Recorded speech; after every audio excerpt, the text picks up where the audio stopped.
DSM Podcast Inspirasi Berbagi.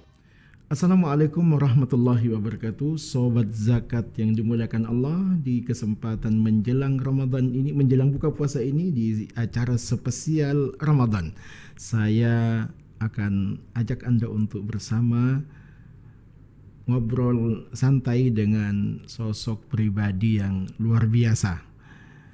Beliau ini berprofesi sebagai sopir ambulan. Tapi bukan semata-mata menjadi sopir ambulan ya, banyak lagi aktivitas beliau. Pak Hamim dikenal namanya seperti itu.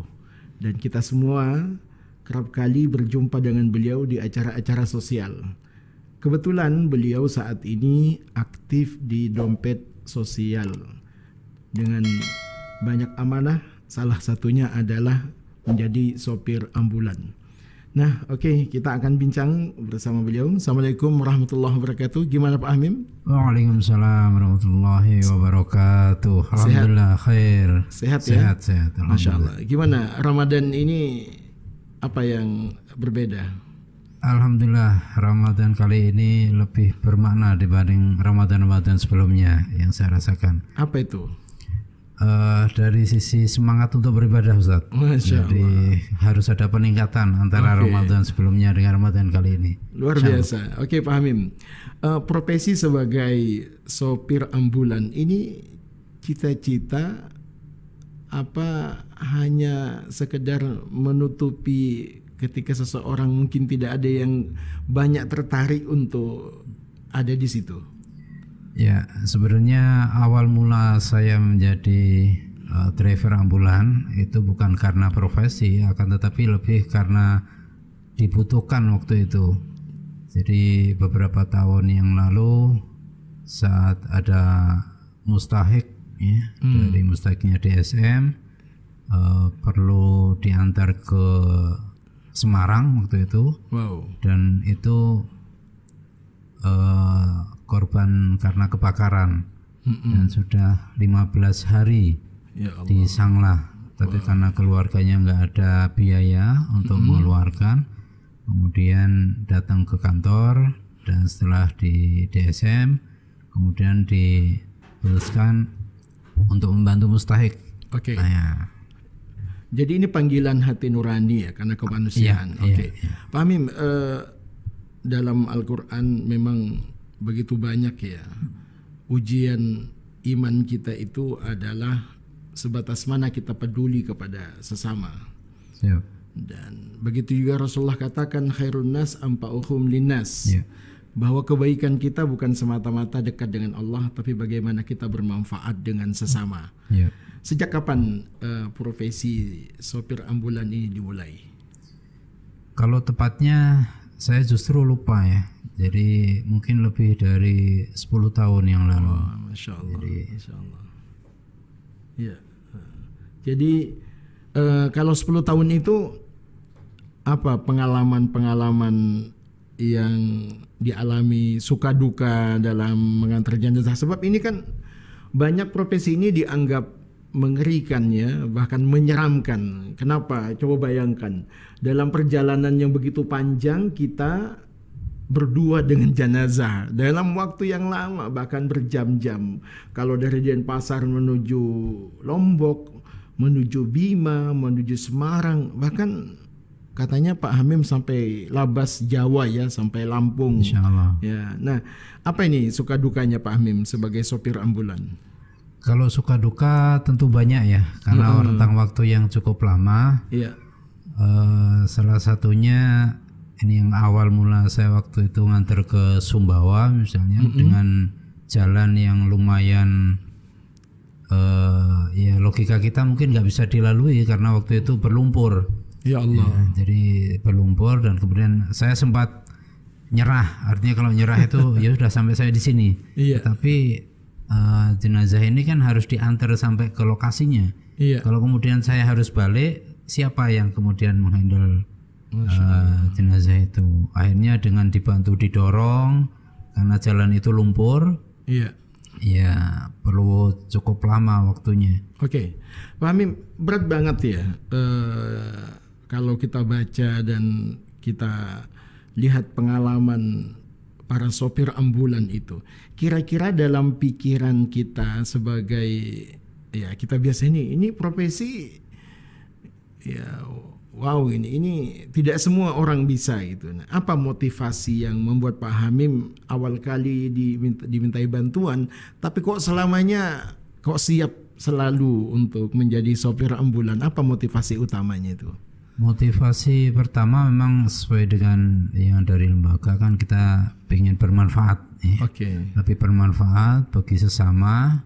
Dan kalau kita milih misalnya, ya pada saat kerjaan-kerjaan yang sekiranya bisa dihandle orang lain, ya kita serahkan mungkin kepada yang lain. Tetapi untuk yang kali ini pengalaman pertama, jangankan untuk sampai membawa atau mengantar jenazah, bahkan waktu itu saya mencari partner untuk mendampingin saja.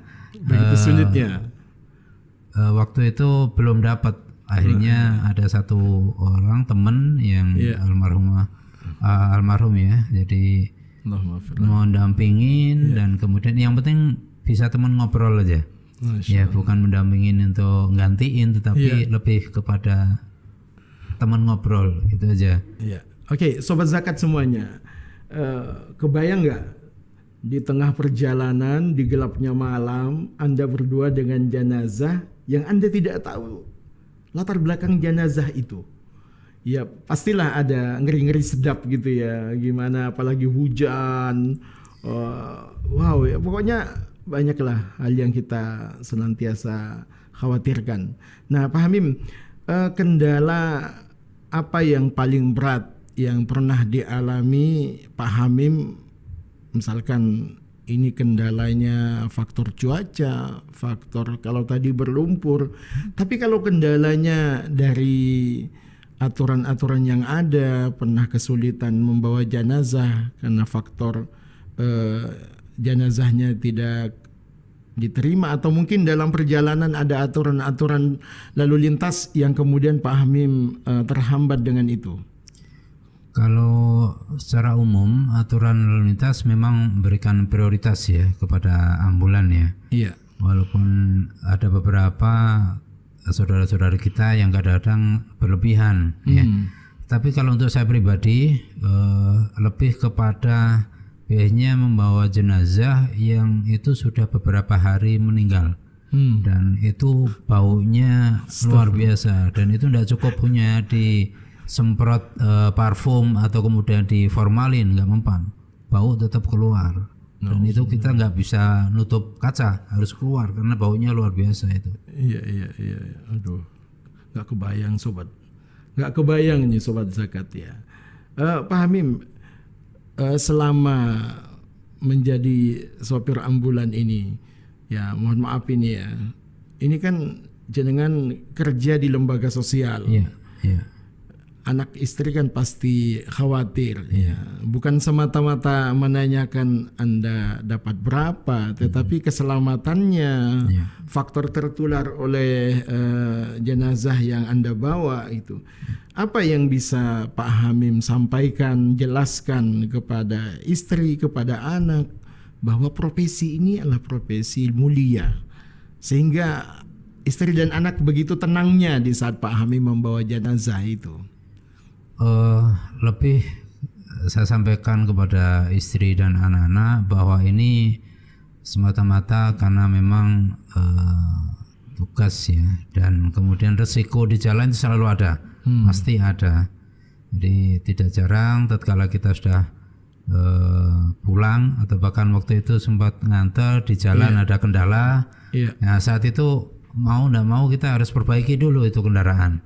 Nah kalau kendaraan kita perbaiki dengan kondisi masih ada jenazah, itu tidak semua orang berani servis atau betulin gitu loh. Makanya kalau di jalan ya bismillah, kita tawakal, tujuannya semata-mata karena membantu sesama, dan kita berharap mudah-mudahan Allah ridho dengan apa yang kita lakukan. Pernah terjadi kondisi yang darurat seperti itu, emergensi, misalkan Pak Hamim di tengah hutan lagi sepi, tengah malam, tahu-tahu ban mobil kempes gitu, itu pernah nggak? Pernah. Jadi ban bocor, kemudian kampas kopling, kampas rem itu sudah beberapa kali, ya, beberapa kali. Tapi alhamdulillah yang waktu itu kita posisi balik, ya, kita posisi balik, jadi kondisi kosong sampai di waktu itu sampai di Pasir Putih karena musibah itu. Jadi kendaraan udah nggak bisa oper gigi, jadi cuma satu gigi aja. Cuma satu gigi. Nah, dan itu nggak bisa berhenti. Kalau berhenti mati. Nah, itu malam. Kemudian saya paksakan, alhamdulillah sampai di Denpasar. Dari Pasir Putih ke Denpasar. Itu situ Bondo kan Pak Hamim? Iya. Jadi sampai bengkelnya juga, wah ini kalau saya sudah nggak sanggup Pak. Ya bukan nggak sanggup, Bismillah aja. Mudah-mudahan dimudahkan Allah. Coba bayangkan Sobat Zakat. Hanya gigi satu tok dipakai dari Pasir Putih Panarukan Situbondo menuju Denpasar. Ya Allah, butuh kesabaran yang luar biasa. Oke Pak Hamim, kekhawatiran karena baunya, penyakitnya, keselamatannya. Pak Hamim kan di masa-masa pandemi juga tetap aktif ya. Di masa-masa COVID tetap aktif. Apa pengalaman di masa COVID ini yang luar biasa tidak mudah dilupakan oleh Pak Hamim? Iya, selama COVID memang sempat saya nganter waktu itu ke Kota Malang. Yang di Kota Malang itu pas kondisi lockdown. Jadi kita keluar dari tol itu langsung di stop. Dari ada petugas yang kemudian plat selain N Malang itu dilarang masuk. Nah waktu itu saya sampaikan bahwa saya bawa jenazah dan kemudian dicek sama petugas, dipersilahkan bisa masuk waktu itu. Terus yang kedua, saya nyebrang di kapal cuma satu mobil saja sendirian. Jadi di kapal feri itu kayak mobil sendiri, kayak kapal sendiri. Kapal sendiri. Jadi saya juga heran, ini nggak ada penumpang sama sekali itu. Jadi cuma saya sendiri aja. Waktu itu yang nyebrang kondisi COVID. Iya. Paling jauh jarak yang ditempuh selama ini nganter jenazah sampai kemana? Kalau yang arah barat ya itu waktu itu nganter jenazah sampai Lampung Tengah. Lampung Tengah. Tetapi kalau yang ke timur itu sampai Sumba. Bali, Lampung Tengah. Lampung Tengah. Sumba. Iya. Sempat ada yang pernah request mengantar pasien. Waktu itu minta ke Batam. Cuman waktu itu saya belum bisa mengiyakan karena waktu itu saya hitung perjalanan sekali jalan aja 3 hari. Kalau toh misalnya saya ada teman, mungkin saya ada pertimbangan untuk bisa berangkat. Tapi karena teman-teman itu ternyata udah angkat tangan karena PP itu seminggu. Ya waktu itu akhirnya kita tolak dengan alasannya tadi. Durasi Pak Hamim, dalam sehari, dalam seminggu, dalam sebulan pernah sampai berapa kali? Yang paling padat Pak Hamim itu antar pasien atau jenazah? Kalau sekarang ini kita sering nganter atau jemput jenazah itu dari Padang Bayi ke sini. Karena beberapa pasien dari Lombok itu memang rujukannya ke Sanglah. Nah, ya kalau satu hari kadang-kadang ada yang 2 atau 3 kali, jadi kita bolak-balik sehari. Iya kalau ke Padang Bayi sini. Ya. Jadi pagi misalnya kita jemput, kemudian nanti balik lagi. Ternyata ada yang request siang misalnya, ya kita balik lagi. Itu. Kalau sampai ke Jawa, durasi itu ada berapa minggu sekali? Berapa dalam seminggu berapa kali? Kalau sekarang keluar Bali. Yang pernah Pak Hamim alami yang paling padat, yang paling ramai itu dalam seminggu itu keluar Bali sampai berapa kali? Kalau tepatnya saya nggak ngitung Ustaz. Jadi mungkin kalau misalnya hitungan per bulan itu mungkin hampir selalu ada ya 2 atau 3 kali. Tetapi kalau misalnya per minggu berapa ini saya belum sempat ini. Sobat Zakat semuanya, saya punya pengalamannya sama Pak Hamim. ketika saya hubungi Pak Hamim, saya punya kerabat jenazah di Sanglah, apakah ambulan Pak Hamim bisa jemput? Tahu Pak Hamim jawabnya begini. Saya estimasi waktu dulu Ustadz. Saya posisi saat ini masih di Lombok. Ya, kira-kira jam berapa jenazah itu? Jadi tidak ada jeda istirahat dari Lombok, Bima, kemudian langsung lagi bawa jenazah ke Sangsit, Buleleng. Jadi kerap kali Pak Hamim ini tanpa ada jeda istirahat kemudian melanjutkan tugas-tugasnya. Oke, Pak Hamim, memang ini panggilan hati nurani ya, semata-mata keikhlasan dan hanya dikuatkan oleh harapan kita mendapatkan pahala. Tapi ya wajarlah sebagai manusia dalam pekerjaan kan butuh, mohon maaf ya, honor atau bayaran. Pernah nggak merasa bahwa ini pekerjaan menjanjikan enggak ini? Ya, ini yang sering ditanyakan sama teman-teman ya. Terus terang kalau awal mula kita dulu ada pelayanan ambulan, itu lebih kepada pelayanan ya, karena kita menolong sesama. Tetapi beberapa tahun terakhir ini ada beberapa yang justru dijadikan lahan bisnis. Ya, jadi ya itu hak mereka. Makanya seringkali kalau ditanya harga DSM ya Pak, kalau bisa dibanding jauh dari yang dari di luar ya. Tapi saya bilang bahwa ini bagian dari pelayanan kita, jangan kemudian diartikan ini sebagai bisnis. Ya, kalau bisnis ya silahkan, tetapi dari awal saya sampaikan ke teman-teman karena kita tugasnya untuk pelayanan baik itu pasien maupun jenazah atau layanan ambulan. Jadi sobat zakat semuanya jangan ragu ketika ada keluarga untuk membutuhkan layanan ambulan, baik itu pasien ataupun jenazah. Yang penting kita paham ya bahwa lembaga ini lembaga sosial dan tentunya kita juga harus bertanggung jawab semampu kita tentunya. Kalau memang pasien atau jenazah ini orang yang sama sekali tidak mampu, maka tetap ada alasan bagi kita tetap akan layani. Insyaallah. Sahabat zakat yang dimuliakan Allah, saya kebetulan Ustadz Nur Ashur sebagai Dewan Syariah di Dompet Sosial ini, sehingga kita senantiasa memotivasi teman-teman sebagai amil zakat, sebagai pelayan, maka untuk tetap menjaga dedikasi ini untuk selalu siap sedia kapan saja, standby untuk kemanusiaan.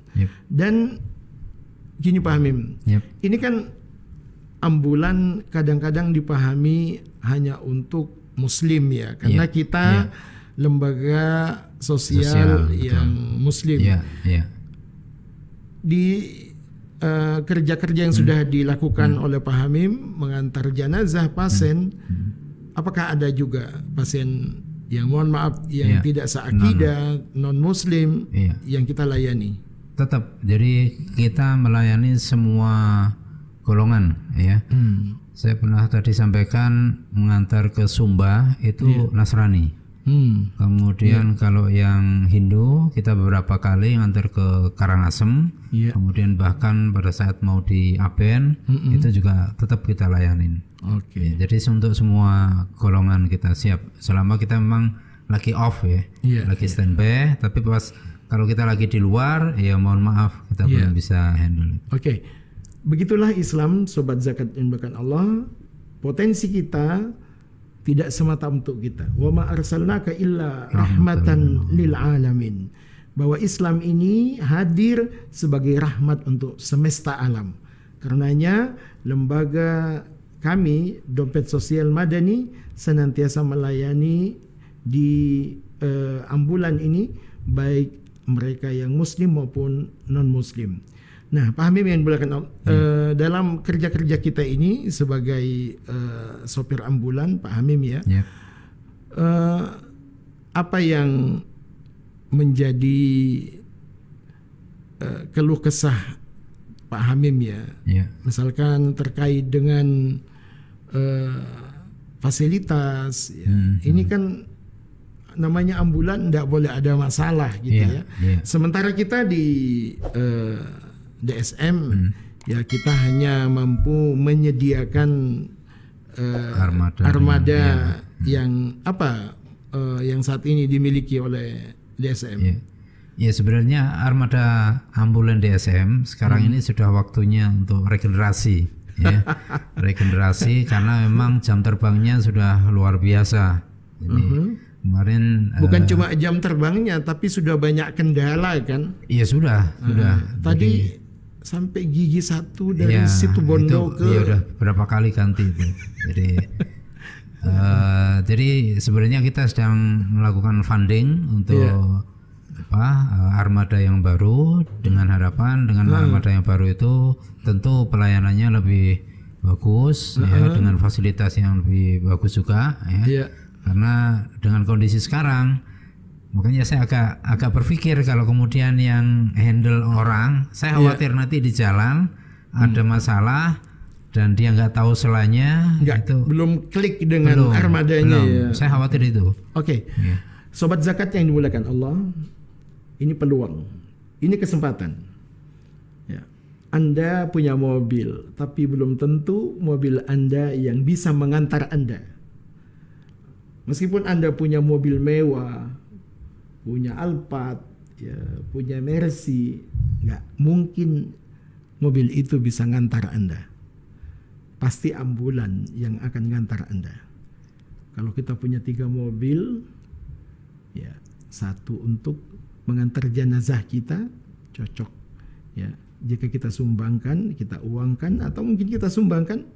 Kebetulan kami Dompet Sosial Madani membuka peluang untuk menderma sebagai donatur ambulan. Mudah-mudahan 2023 ini tahun akhir kita untuk menggunakan armada kita. Karena sudah luar biasa kendala yang dihadapi di jalan, baik mesinnya maupun armadanya, sudah waktunya untuk ganti. Karena itu silakan ada rekening di bawah ini bagi semua donatur yang ingin mendermakan.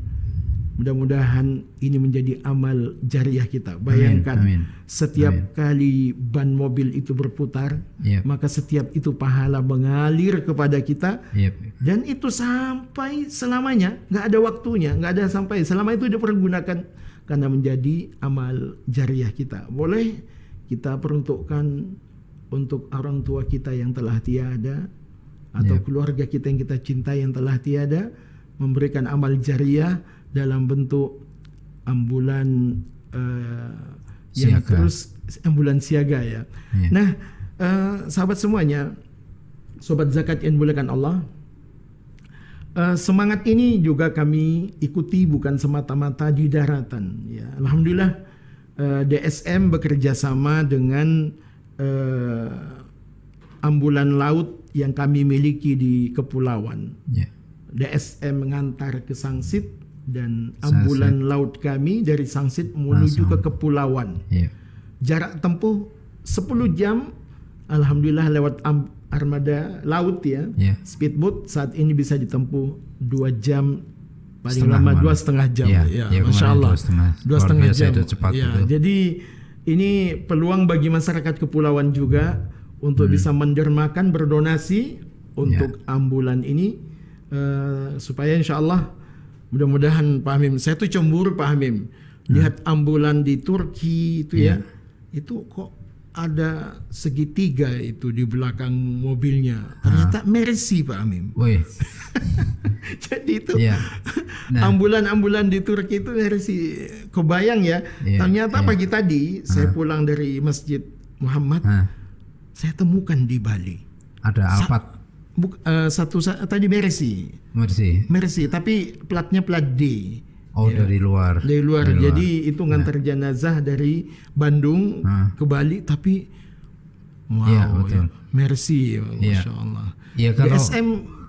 Nah, Kalau misalnya sebenarnya kalau untuk perjalanan jauh memang idealnya adalah yang nyaman, ya kan? Yang nyaman karena memang itu tatkala kita mengemudikan kendaraan dengan nyaman itu juga akan ya dari logika kita berarti keselamatannya insya Allah lebih terjaga. Dan termasuk yang tadi saya sampaikan Batam itu saya sempat ditanya. Iya. Jadi armadanya apa Pak? Saya bilang APV. Ada enggak armada selain APV? Saya bilang untuk sementara belum ada. Jadi kebetulan waktu itu pasien itu sempat saya antar dari rumah pasien itu ke Prima Medica. Jadi karena saya pernah nganter dan minta saya juga nganter ke kampungnya di Batam waktu itu. Ya, makanya terus saya bilang untuk sementara kita belum ada kendaraan selain APV. Iya. Saya perhatikan yang layak itu ya. Pertama ada batas antara sopir dengan pasien itu nggak nyambung, ada kaca betul, gitu. Nah, selama ini Pak Hamim saya lihat nyambung aja itu ya. Ini karena perlu di sekaligus ini untuk biar inget mati bahasanya kan gitu. Jadi kalau kita katanya muslim yang cerdas itu harus sering ingat-ingat kematian. Iya, jujur aja Pak Hamim. Mumpung sobat zakat semuanya dengar ya.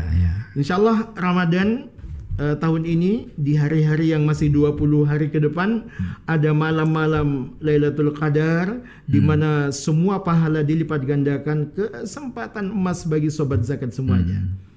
Meskipun hanya satu ban, meskipun hanya satu busi, meskipun hanya satu lampu, kami tunggu kontribusi Anda. Alhamdulillah. Pak Hamim, mungkin ada pesan-pesan akhir bagi sobat zakat semuanya? Jadi gini Ustaz, ini juga kadang sering saya temui, ya kan? Tatkala ada yang minta tolong, kemudian nganter, tapi sebelumnya dia minta untuk dirawat, artinya dirawat itu dimandikan, kemudian ini kemudian sampai diantar ke lokasi. Nah seringnya kita ini nggak punya, khususnya di DSM ya, tim yang harusnya yang siaga seperti kalau kita mau terjun di daerah bencana. Nah ini Ustadz sebagai Dewan Syariah mungkin bisa sampaikan. Kita bisa bantu orang tapi teman-teman kita. Sobat zakat semuanya, ternyata problem yang kita hadapi itu bukan sekedar moving ya, membawa jenazah pasien ke tempatnya. Betul. Tetapi yang pelik adalah semua sopir itu dianggap ustadz gitu ya. Yang mampu mengajari untuk memandikan, mengkafani, menyolati, sampai menguburkan. Maka kami di Dompet Sosial Madani bukan sekedar sopir itu hanya sekedar membawa kendaraan, tetapi kami selalu ada upgrading kapasitas amil zakat di DSM itu untuk memahamkan ke mereka kifayah. Nah, tetapi bayangkan perjalanan sampai 20 jam suruh mandikan lagi. Ini yang kadang-kadang butuh tenaga ekstra ya. Sehingga ini juga mohon sama-sama kita pikirkan ya, bagaimana di setiap lembaga itu memang ada tenaga-tenaga yang siap kapan saja siaga untuk memproses jenazah, baik itu laki-laki maupun perempuan. Alhamdulillah karena di Bali ini semangat kita luar biasa, kolaborasi kita sinergi kita dengan lembaga lain begitu kuatnya. Bahkan Pak Hamim sudah berkali-kali jenazah yang tidak bisa diambil oleh keluarganya di Salah itu sampai puluhan kan ya. Jadi yang kemarin kita antar justru saya membantu pengurusan untuk di kepolisian karena dia nggak punya keluarga dan kemudian karena itu korban kecelakaan, saya harus ngurus dari Polres Gianyar, kemudian Rumah Sakit Ganesha, baru ke Sanglah, setelah itu baru nganter ke Jawa. Jadi karena memang tidak ada keluarga di sini. Ya Allah. Bismillah, mudah-mudahan jadi amal jariah insyaallah. Jadi sobat zakat semuanya, apa yang dilakukan oleh kita di Dompet Sosial, yang dilakukan oleh Pak Hamim, manfaatnya ini sudah terasa ke seluruh pelosok negeri ini. Ya, saya sebagai masyarakat kepulauan, saya punya pulau 12 jam dari Buleleng, Singaraja ke utara ya. Dan Pak Hamim ini kerap kali kita minta bantuannya untuk mengantar jenazah yang dari kepulauan. Makanya doa-doa kita untuk beliau luar biasa. Amin, amin. Nah, mungkin lagi ada Pak Hamim sebelum kita cukupkan. Iya, ini Ustaz. Jadi kadang-kadang pada saat kita nganter itu kan ya namanya manusiawi ya. Jadi kalau misalnya kita lagi pas malam kemudian sendirian ya. Ada terbesit kadang-kadang kalau misalnya terjadi sesuatu di jalan kan kita nggak tahu ini ya kira-kira apa enggak dari ada sesuatu yang perlu dirutinkan. Kalau saya di kendaraan itu selalu murotal yang saya putarkan. Tapi kan itu biasanya kalau meskipun murotal kalau ada yang nyolek dari belakang ya alhamdulillah belum pernah. Belum pernah. Sobat Zakat, bayangkan halusinasi kita itu tidak boleh diikuti, nggak boleh diikuti, nggak boleh dibiarkan. Kalau memang itu muncul, mendingan kita diam dulu, stop dulu, ya baca doa dulu, karena itu pasti pengaruh. A'udzubillahi minasyaitonirrajim min hamzihi wa nafthihi wa nafsi. Itu ada isti'azah yang diajarkan oleh Nabi untuk berlindung kepada Allah dari semua pengaruh setan. Saya yakin tidak mungkin setan itu diam akan menggoda setiap kebaikan yang dilakukan manusia termasuk Pak Hamim. Jadi bukan semata-mata saat berangkat tetapi keseharian sopir ambulan itu memang ada amalan-amalan khususnya. Ya, misalkan rutin sholat jamaahnya, yang kedua juga senantiasa zikirnya, ya ada banyak yang ma'surat yang dilaksanakan oleh Nabi. Nah itu saya yakin ya. Tapi ada doa yang harus dibaca oleh istri Pak Hamim, keluarga, baik itu DSM maupun keluarga. Astaudiukumullah. Aku titipkan engkau kepada Allah. Zawadakallahu taqwa wa ghafarallahu dzambaka wa yassarakallahu fi amrika. Moga Allah memberkalimu dengan takwa. Moga Allah mengampuni dosa-dosamu. Moga Allah memudahkan perjalananmu. Nah, ini doa yang mesti dibaca oleh keluarga maupun pihak DSM ketika melepas Pak Hamim membawa jenazah itu. Itu insyaallah. Terus sama ini Ustaz, untuk memberikan pemahaman kepada anak. Kalau istri insya Allah sudah siap siaga juga, artinya setiap kali saya berangkat udah tahu lah kondisinya. Cuman anak-anak ini tapi bahasanya bukan direlakan ya, bukannya. Iya, nah itu beda tipis tuh. Mau direlakan atau terpaksa itu. Ya, saya yakin ustazah itu karena ridho. Selama itu Allah ridhoi, kenapa manusia tidak ridho gitu ya? Gitu. Mudah-mudahan. Cuma untuk anak-anak yang biasanya bah mau kemana, mau ini ngantar apa? Kadang-kadang ada perasaan trauma. Karena pernah saya ngajak anak waktu itu karena COVID juga. Lebaran tahun kemarin kalau nggak salah itu, saya sudah izin tidak pulang, tidak mudik, cuman karena malamnya itu ada yang minta diantar ke Pasuruan, dan yang antar cuma satu, akhirnya saya ngajak istri sama anak. Jadi sampai di kampung itu heran kenapa saya malamnya itu izin untuk gak datang, ternyata pagi-pagi saya sudah bisa hadir di tengah-tengah mereka. Ya, walaupun kendaraan saya bawa ke RSAD dulu. Kita titipin nanti jadi masalah. Nah, cuman anak ini kadang-kadang ini agak ada kekhawatiran atau takutan. Ya, memang sebelumnya mesti disiapkan ya. Disiapkan. Jangan sampai mereka ada keterkejutan. Karena anak-anak itu beda dengan orang dewasa. Keterkejutan bagi mereka itu akan masuk ke bawah sadarnya dan itu akan mempengaruhi kepribadiannya. Jadi kita jelaskan bahwa tidak beda kita bawa jenazah, kita bawa pasien, orang hidup, orang pasien, itu sama-sama bentuk kemuliaan yang kita persembahkan kepada Allah ya dalam bentuk membantu sesama. Jadi pastikan anak kita paham bahwa apa yang kita lakukan ini adalah karena Allah, ya di jalan Allah, untuk Allah, dan kemudian untuk kebersamaan kita bahagia bersamanya hingga ke surga. Nah, ini menjadi sopir ambulan ini adalah modal kita untuk bersama di surga Allah. Amin. Jadi pahamkan bahwa ini tidak hanya bermanfaat di dunia, tapi akan bermanfaat hingga ke surga. Jadi kita dibantu oleh Allah di dunia dengan rezekinya, dengan kesembuhannya jika sakit, ya dengan solusinya ketika ada masalah, karena kita membantu orang lain. Sebagaimana sabda Rasulullah sallallahu alaihi wasallam, siapa yang meringankan beban orang lain, maka Allah akan meringankan bebannya di dunia dan di akhirat. Amin. Insyaallah. Nah, sobat zakat yang dimuliakan Allah, podcast ini spesial kami gelar ya untuk spesial Ramadan, inspirasi berbagi.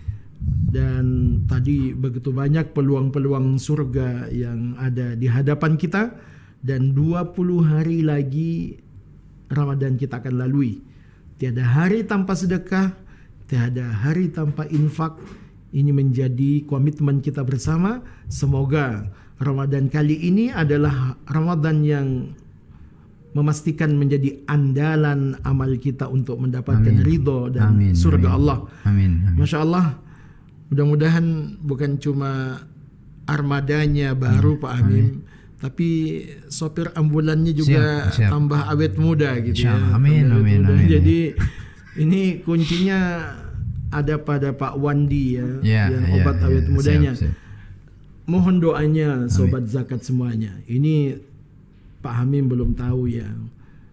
Sekedar dari nurani saya dan merupakan komitmen kita, insya Allah. Kita sudah lama menikmati kebaikan-kebaikan Pak Hamim. Kita sudah lama menjadi saksi dedikasi beliau. Kita sudah lama merasakan manfaat beliau.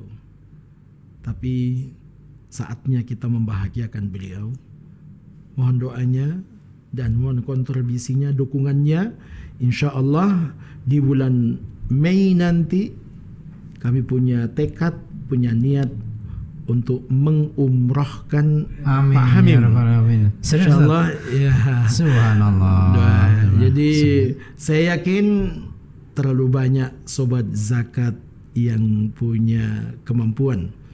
Mungkin kita punya 50.000, 100.000, 200.000. Jika kita kumpulkan, insyaallah. Moga-moga ini akan membuat Pak Hamim lebih kokoh dari sisi spiritualnya, sehingga semakin kuat untuk berdedikasi di masa-masa mendatang. Mohon doa dan dukungannya, insya Allah.